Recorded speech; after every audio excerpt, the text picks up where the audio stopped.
Hey, what's going on, guys? My name is Zach, and this is Walk the Park. For today's walk, it is a beautiful summer morning here at Disneyland Resort. I'm with my wife, and we are celebrating our 6th anniversary without our kids. It is also Disneyland's 71st birthday. So Disney, like many of you, has been woven into so many chapters of our story. Our wedding date falling on July 17th, which wasn't the original plan, but it became our plan thanks to getting married during, a global pandemic. To our honeymoon that we had planned on having at Disneyland, but ended up having it at Disney World because it was the only thing open. And that trip became unforgettable for us. And then there's the memories of bringing both of our kids here for the very first time.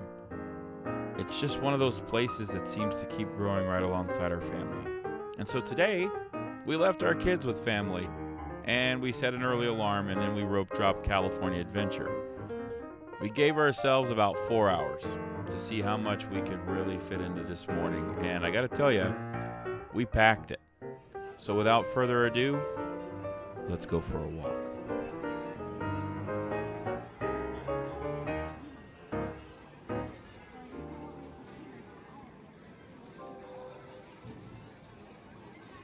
Our first stop was Radiator Springs Racers, and this is never exactly a hidden gem when it comes to wait times. I don't know of a time I've ever seen this ride have good-looking wait times unless the ride has broken down and has suddenly reopened.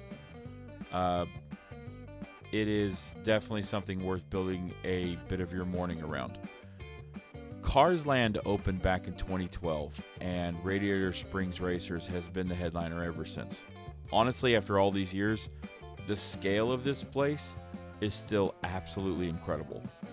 You're not just stepping onto a ride, you're driving straight into Radiator Springs.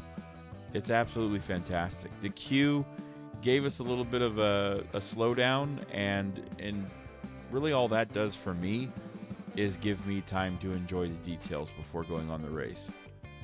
Then it was time for the important question. Are we going to get the good racetrack? Of course, I'm not saying that the other is bad. I'm just saying everyone has a favorite, and everyone is convinced that their car has a chance.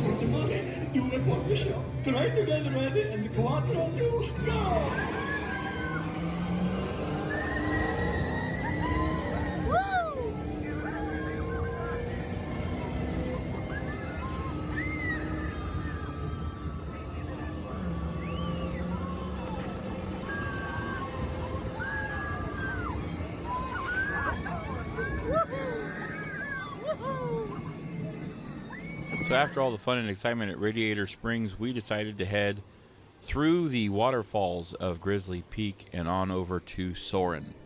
Now, this was our first chance to experience Soarin' across America, and coming from somebody that doesn't really like Soarin' across the world, this was a lovely change of pace. So I loved it. I thought the intro especially was absolutely fantastic. So if you're in the parks and this thing doesn't have, north of a 40-minute wait, check this out. Soarin' across America. My name is Patrick, Captain Patrick. I'd like to welcome you to this special semi-quincentennial flight. We'll begin boarding in a few minutes, but first, there's a handsome young devil who'd like to acquaint you with some important safety information. When the doors to your flight open, please take a seat and store all carry-on.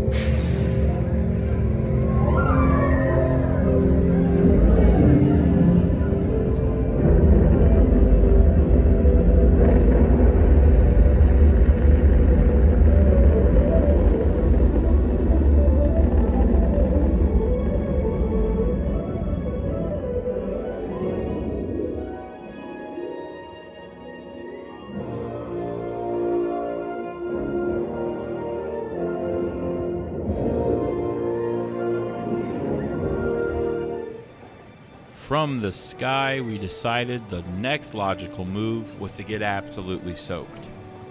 Grizzly River Run is one of my favorite rides, and I love it because every time that you go on this ride, you look at your raft and you tell yourself, maybe today we'll get lucky.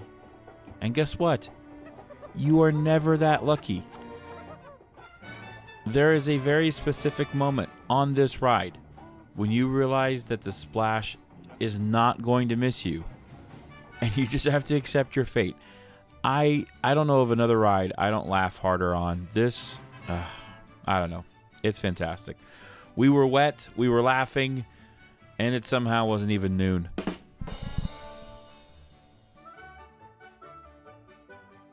Next, as you can see, we headed over to the Pixar Pier. Green Army men were here putting on a little show for some of the families, and it's one of my favorite things about a morning at Disney. Sometimes the best moments aren't even the rides. It's the stopping for a few minutes, the what's going on between the rides, watching your kids light up, letting the park do what it does best. Right nearby, we also took a look at some early progress on the future Coco attraction. At this point, well, it's mostly construction walls, but construction walls at Disney are basically a promise that there's another story on its way. It'll be really fun, I think, coming soon to be able to come back over here in the next few years and watch this corner of California adventure really take off and change. Somewhere in here, we also squeezed a ride on the Incredicoaster, and for reasons I can't explain, I got absolutely no video from it. So here's a picture of proof that it happened. So yeah, we survived the launch, and we survived the tunnels, and fortunately, we both still had enough hair left for the picture. Well, at least my wife did. Heading down from the Pixar Pier down the bay, we head toward Avengers Campus. We know that our morning is coming to a close, but we also know that we have one more mission, and that mission, of course, is Guardians of the Galaxy Mission Breakout. I think I've already expressed my opinions on this ride's aesthetics. Not a big fan. I miss, the Tower of Terror. I often wonder why a ride of this capacity couldn't have been done in, say, an Avengers Tower. Oh, wait, they're doing that, just not here. I digress. Nonetheless, this is such an amazing ride. I mean, the innovation, the animatronic rocket inside the pre-show. I love this ride, and it's a must anytime we are here if we can make it. And the ride isn't 120 minutes. It's a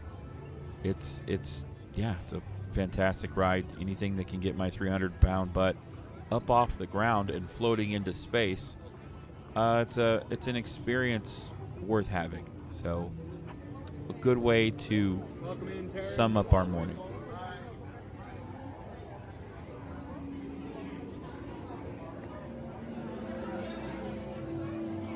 I know. Right. Carefully scrutinize each and every piece that comes to me from different parts of the galaxy that I've let you this guy.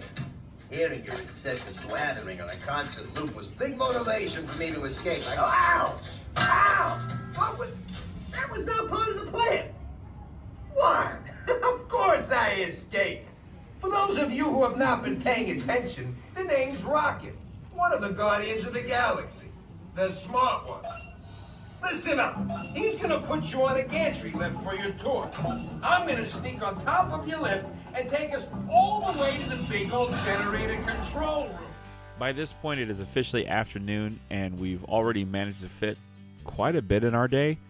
So we crossed over to the Esplanade, we made our way into Disneyland Park, and we stepped into the Opera House, for what everybody wants. A little bit of history and a whole lot of air conditioning. It is pretty warm out there. It was something that is really nice about ducking into this building for a few minutes. It's the slow down, it's the cool off, and the history here. It really makes me miss. I used to live in the Bay Area, and one of the highlights of living there is the Walt Disney Family Museum. If you are ever in the area, do go and check that out. It is worth every penny. It is just remarkable. The collection of things that they have there, the knowledge that so many in the staff there have. A beautiful experience. For my next video, it is the 71st birthday cavalcade. I invite you to go check that out as soon as you're done watching this video. To finish up our anniversary, we ended up splitting a tomahawk steak over at Napa Rose, which was absolutely incredible. It is very, very pricey. Please, whenever you make a reservation at Disney, always check the menu first. I learned the hard way. Now, a few days before our anniversary was the grand opening of Gordon Ramsay at the Carnaby, and my wife scored us reservations, and I was completely blown away for this to be the first day. Normally, you know, there's like a 90-day rule with a lot of restaurants. For this to be the first day, this was an absolutely incredible experience. I had the 12-ounce ribeye. My wife had the beef Wellington. We split this. Trying to say this, and I can't say it too fast. We split the sticky toffee pudding. There we go, for dessert. My steak was, I mean, they wheeled it out to me. I mean, how can I complain? It was so much flavor. The beef Wellington, I've never bit into something that had so many different flavors going on at one time. But that sticky toffee pudding is life-changing. And so if you're visiting downtown Disney, Disneyland Resort, you somehow score one of those reservations, don't take that lightly, because I heard they are booked till like December and probably beyond. But if you're able to get into this place, I guarantee you will enjoy it. There is a little bit of something for everybody, I think, as far as pricing goes, and that's what's really kind of unique about this place. Is, you know, if you want to splurge, you can, or if you just want, you know, fish and chips or a burger, they have that as well. So it's a really cool experience. You know, when I look back on days like this, I'm reminded that Disney is never just about the rides. And for me, it's about the people I'm with, about the memories that I bring with me, and the new ones that I'm going to make along the way. And so I want to thank my wife for always walking with me through every thick and thin and every questionable tunnel that we had to walk through. We've walked through it together, and I couldn't be more honored to be her husband. And I want to thank you for walking with us today. And I want to encourage you, you know, if you are going through a season and it just seems like the impossible will never move, there is a greater power that can make it move, that I assure you. And so just remember what the founder said: keep moving forward.